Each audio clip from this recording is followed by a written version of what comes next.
পুঁই শাকের একটা রেসিপি নিয়ে। তোমরা সাথে থাকো, দেখো। আমি প্রথমে তেজপাতা দিয়ে দিলাম, একটু পেঁয়াজ কুচি দিয়ে দিলাম, কাঁচা লঙ্কাও দিয়ে দিব। পেঁয়াজগুলো একটু ভাজি হয়ে গেলে, পেঁয়াজটা ভাজা হয়ে গেলে এখন দিয়ে দিব কালি জিরা,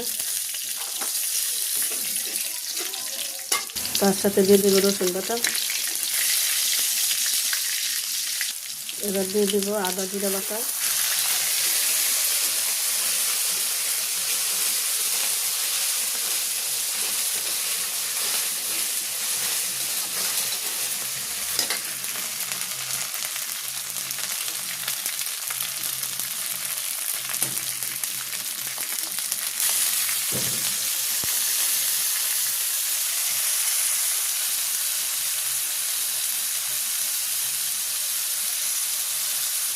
ধনের গুঁড়ো দিয়ে দিব,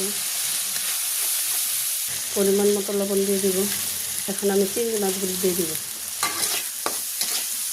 বন্ধুরা, চিংড়ি মাছগুলি কষানো হয়ে গেলে আমি এখন পুঁই শাকগুলি দিয়ে দিব।